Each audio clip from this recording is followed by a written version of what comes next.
Students, आज हम जो है पाठ 5वां शुरू करने वाले हैं, परमाणु का अंतर्भाग।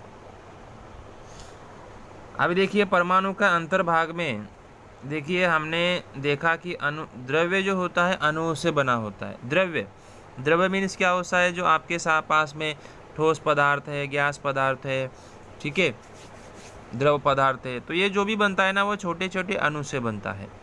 और जो अणु होते हैं ना वो परमाणु से बनते हैं। और वो छोटे छोटे अणु ही किससे बनेंगे? परमाणु से बनते हैं। अर्थात देखिए परमाणु द्रव्यों की सबसे छोटी इकाई है। परमाणु देखिए द्रव्य की क्या है? सबसे छोटी इकाई। तो हम ऐसा बोल सकते हैं कि जितने भी सारे द्रव्य बनते हैं, यानी कि जो ठोस, गैस और जो द्रव होता है वो सब किससे बनता है? परमाणु। यानी कि वो परमाणु क्या है? सबसे छोटी उसकी इकाई है।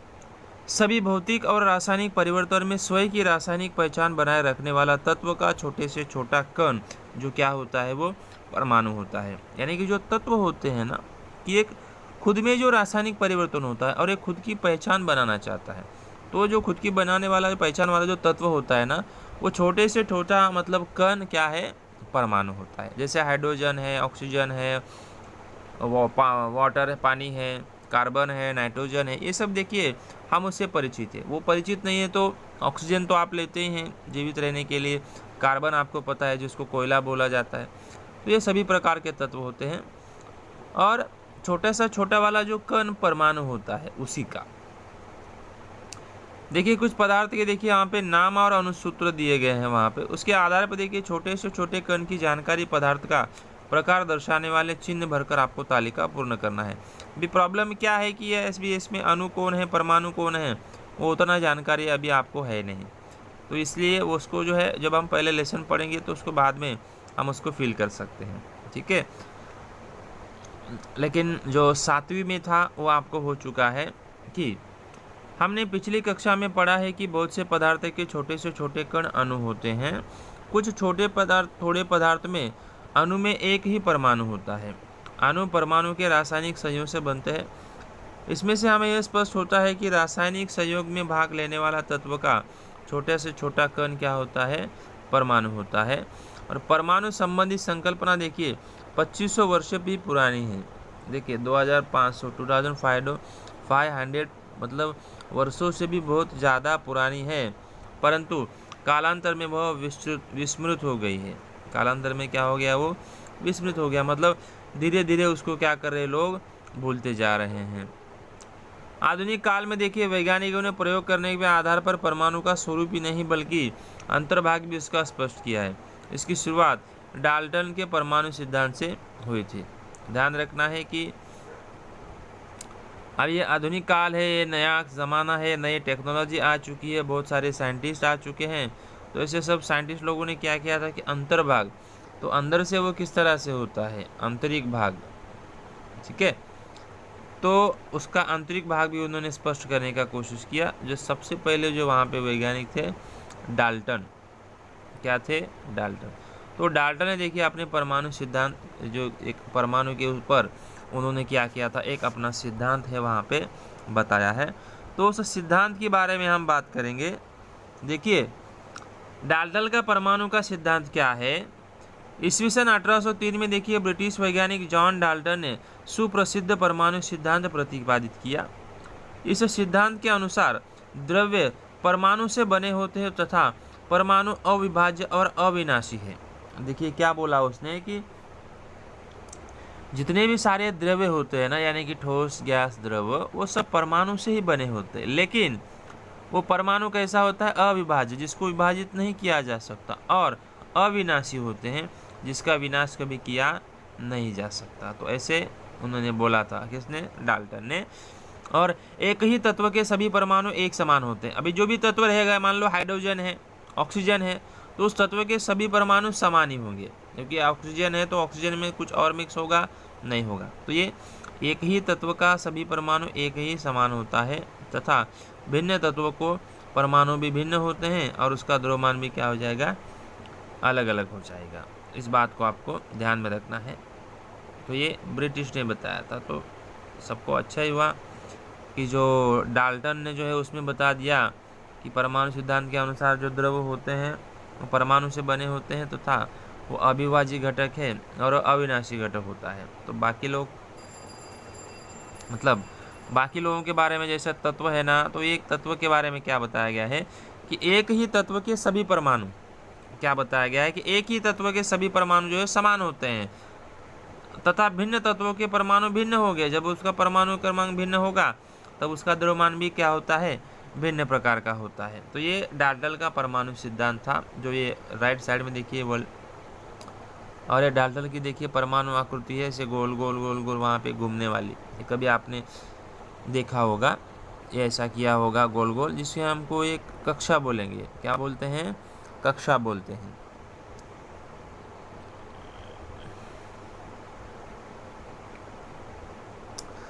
देखिए प्रैक्टिकल कहाँ पे बताया गया है कि एक ठोस गेंद और बूंदी का लड्डू लेना है। उन दोनों गोलों को हाथों से दबाना है तो क्या दिखाई देगा। ठोस गेंद को धार वाले चाकू से सावधानी पर काटो और को क्या दिखाई देगा। ठीक है,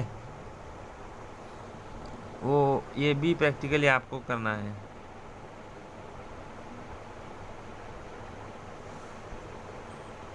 चलो पढ़ लेते हैं क्या है। देखिए बूंदी के लड्डू की अंतर्गत जो संरचना है और वह उसकी अपेक्षा छोटे कोनों से अर्थात बूंदी एक दूसरे से चिपक कर बना प्रतीत होता है। अभी देखो क्या होता है, बूंदी का लड्डू जो है ना, उसके जो छोटे से छोटे कण हैं आपस में एक दूसरे से क्या होते हैं, चिपके हुए रहते हैं ना, इसीलिए तो वहाँ पे लड्डू टाइप आपको दिखाई देता है। परंतु ठोस गेंद को मोटे तौर पर अंतर्गत संरचना कुछ भी नहीं होती ऐसा प्रतीत होता है। लेकिन ठोस के बारे में अगर हम लेते हैं तो बड़ा होता है, ऐसा हो नहीं होता है। डाल्टन ने वर्णित किया परमाणु में किसी कठोर ठोस गोले के समान कुछ भी संरचना न होने वाला प्रतीत होता है। तो डाल्टन ने बताया ना, तो किसी कठोर या ठोस गोले का समान और कुछ भी संरचना वहाँ पे समान नहीं होते ऐसा उसको प्रतीत हुआ। और डाल्टन के परमाणु सिद्धांत के अनुसार परमाणु द्रव्यमान के वितरण सभी और एक समान होता है। ध्यान रखना है कि डाल्टन के परमाणु सिद्धांत के अनुसार जो परमाणु का द्रव्यमान का जो वितरण होता है ना, सभी और क्या होता है, एक समान होता है, अलग अलग ऐसा होता नहीं है। जे थॉमसन इस वैज्ञानिक ने देखिए परमाणु के अंदर स्थित कण आवेशित कण की खोज की और डाल्टन के परमाणु सिद्धांत को खंडित किया मतलब थोड़ा सा उसको दूर रखा, इसको इग्नोर किया। और उन्हें खुद क्या किया था कि जो परमाणु के अंदर जो स्थित कण होते हैं उसको उन्होंने क्या किया था, ढूंढ निकाला था, धनात्मक और क्या था, ऋणात्मक, ऐसे दो जो है वहाँ पे कण, वहाँ पे उन्हें मतलब खोजा। फिर देखिए थॉमस ने प्रयोग करके यह दिखा दिया कि परमाणु के अंतर्भाग में स्थित ऋणावेशित कणों का द्रव्यमान हाइड्रोजन परमाणु की तुलना में 1800 गुना कम होता है। इन कणों को आगे चलकर इलेक्ट्रॉन नाम दिया गया। सामान्यतः पदार्थ के प्राकृतिक रूप से विद्युत आवेश की दृष्टि से उदाहरण होते हैं, अर्थात पदार्थ के अणु और जिनके रासायनिक संयोग से बने होते हैं वे परमाणु विद्युत आवेश दृष्टि से कैसे होते हैं, उदासीन होते हैं। मतलब यहाँ पे जो बताया गया है कि जो अंदर वाला जो परमाणु भाग रहता है, ये जो माइनस वाला गोल गोल दिखाई दे रहा है ना, तो उसमें होता क्या है कि जो ऋणावेशिक जो कणों का द्रव्यमान होता है ना, हाइड्रोजन की परमाणु की तुलना में 1800 गुना कम होता है। यानी कि हाइड्रोजन बाकी सभी की अपेक्षा हाइड्रोजन का द्रव्यमान कैसा होता है, बहुत ज़्यादा होता है ऐसा बोला जाता है। और बाकी सभी का कैसा होता है कि 1800 गुना कम होता है। देखिए 1800 गुना क्या होता है, हर एक मतलब जो तत्व होता है उससे भी वो कम होता है, फिर भी उन्हीं को माना जाता है।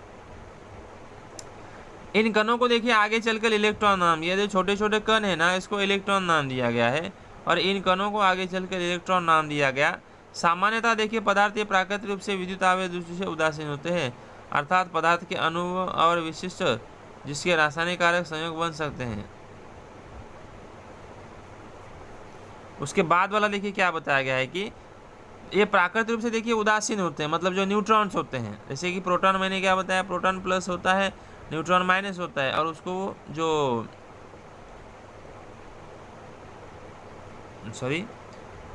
तो देखिए ये रासायनिक संयोग से बने होते हैं और परमाणु विद्युत आवेशित दृष्टि से कैसे होते हैं, उदासीन होते हैं। उदासीन होने का मतलब होता है कि ना तो प्लस होता है, मतलब ना तो धनात्मक होता है और ना तो क्या होता है, ऋणात्मक होता है। सॉरी स्टूडेंट्स, देखिए आगे अंतर्भाग में देखिए ऋणावेशित इलेक्ट्रॉन होते हुए भी परमाणु विद्युत आवेशित दृष्टि से उदासीन कैसे। तो थॉमसन ने परमाणु संरचना के प्लन पुडिंग की प्रकृति द्वारा इस समस्या का हल निकाला। तो जो प्लन पुडिंग वाला जो आकृति होता है, ये वाला, इसमें देखिए प्लस माइनस है, धनात्मक ऋणात्मक, धनात्मक ऋणात्मक, क्योंकि उसके अंदर जो कण होते हैं ना वो 3 प्रकार के कण होते हैं।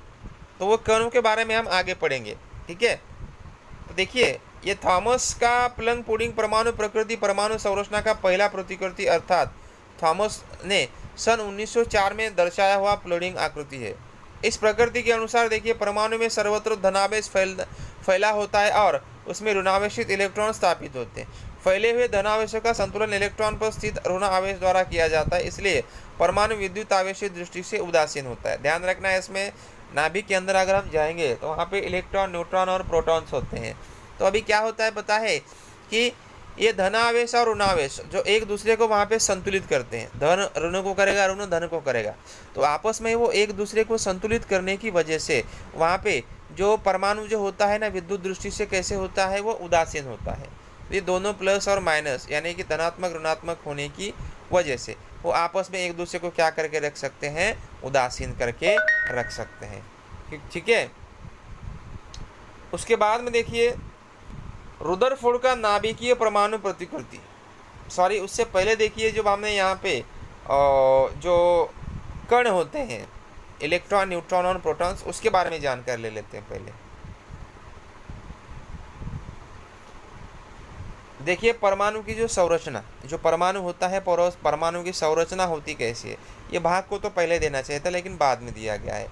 देखिए नाभिक और नाभिक का बाहरी भाग इसे मिलकर परमाणु बनता है। अभी देखो नाभिक और नाभि मतलब ये वाला बीच में आपको जो दिखाई दे रहा है ना, ये वाला लाल वाला, जैसे सर्कल में एक केंद्रक होता है तो उसको ये विज्ञान की भाषा में इसको बोलते हैं नाभिक, ठीक है। ये नाभिक के अंदर वाला भाग है और नाभिक के बाहर वाला भाग, ठीक है। तो नाभिक और नाभिक का बाहरी भाग वाला, इनसे मिलकर जो भी परमाणु बनेगा वो सब देखिए क्या होता है, इनमें से 3 प्रकार के परमाणु कण का भी समावेश होता है। अब देखिए नाभिक और नाभिक का बाहरी भाग और होता है ना, तो उसमें भी देखो उसके 3 भाग होते हैं। तो उन तीनों भागों के बारे में हम जानकारी ले लेते हैं। सबसे पहला देखिए होता है केंद्रक, जिसको नाभिक बोला जाता है। परमाणु का केंद्रक धन आवेशित होता है। परमाणु का लगभग संपूर्ण द्रव्यमान नाभिक में समावेश होता है। केंद्रक में 2 प्रकार उप परमाणविक होते हैं, एकत्रित रूप से उन्हें न्यूक्लियॉन कहा जाता है। प्रोटॉन और न्यूट्रॉन ये न्यूक्लियॉन के 2 प्रकार होते हैं। तो केंद्रक से भी हम बोल सकते हैं जो न्यूक्लियस यानी कि जो नाभिक होता है उसके हिसाब से। फिर उसके बाद में देखिए प्रोटॉन्स होता है। प्रोटॉन्स को इंग्लिश में पी लिखा जाता है। देखिए प्रोटॉन यह परमाणु के नाभिक में स्थित धनावेशित उपपरमाणु कण है। नाभिक पर धनावेश यह उससे स्थित प्रोटॉनों के कारण होता है। प्रोटॉन को पी अक्षर द्वारा दर्शाता है। तो जो प्रोटॉन्स होता है ना, प्रोटॉन में क्या होता है कि धनावेश स्थित होता है और उसी धनावेश स्थित के कारण उसमें ये प्रोटॉन के कारण होता है, जिसमें जो प्रोटॉन्स होता है ना, प्रोटॉन को कैपिटल पी अक्षर द्वारा उसको दर्शाया जाता है। प्रत्येक प्रोटॉन का उपस्थित धन आवेश देखिए +1 ई होता है, यानी कि 1 ई बराबर देखिए 1.6 गुना 10⁻19 ये कूलम, ये उसका मान होता है। अतः नाभिक पर देखिए स्थित कुल धनावेश ई इस इकाई में व्यक्त करने पर उसका परिणाम नाभिक में स्थित प्रोटॉन की संख्या में बराबर आएगा और आना ही पड़ेगा उसको, उसके बराबर क्या होता है, आना ही पड़ता है। परमाणु के नाभिक में स्थित प्रोटॉन की संख्या उस संख्या का तत्व का परमाणु क्रमांक नहीं बताती है और उसे जो है Z अक्षर से दर्शाते हैं। एक प्रोटॉन का वस्तुमान बनाते हैं तो ये क्या हो गया, 1 U हो गया है। और उसका मान देखिए 1.66 गुना 10⁻27 हाइड्रोजन के एक परमाणु का द्रव्यमान ही लगभग 1 U होता है, ठीक है। तो ये इस तरह से प्रोटॉन था। अभी देखिए न्यूट्रॉन्स। न्यूट्रॉन में देखिए होता क्या है, न्यूट्रॉन यह विद्युत आवेश की दृष्टि से उदासीन परमाणु है। उसके यन इसे संकेत द्वारा दिया जाता है, यहाँ तो इसमें धनात्मक होता है ना तो उसमें ऋणात्मक होता है। नाभिक में स्थित न्यूट्रॉन की संख्या के लिए देखो यन अक्षर द्वारा उसको उपयोग में लाया जाता है। नाभिक की दृष्टि अगर की हम बात करेंगे तो क्या होता है, नाभिक में स्थित न्यूट्रॉन की संख्या के लिए यन यह अक्षर उपयोग में लाया जाता है। 1 U इतने परमाणु द्रव्यमान वाले हाइड्रोजन का अपवाद छोड़कर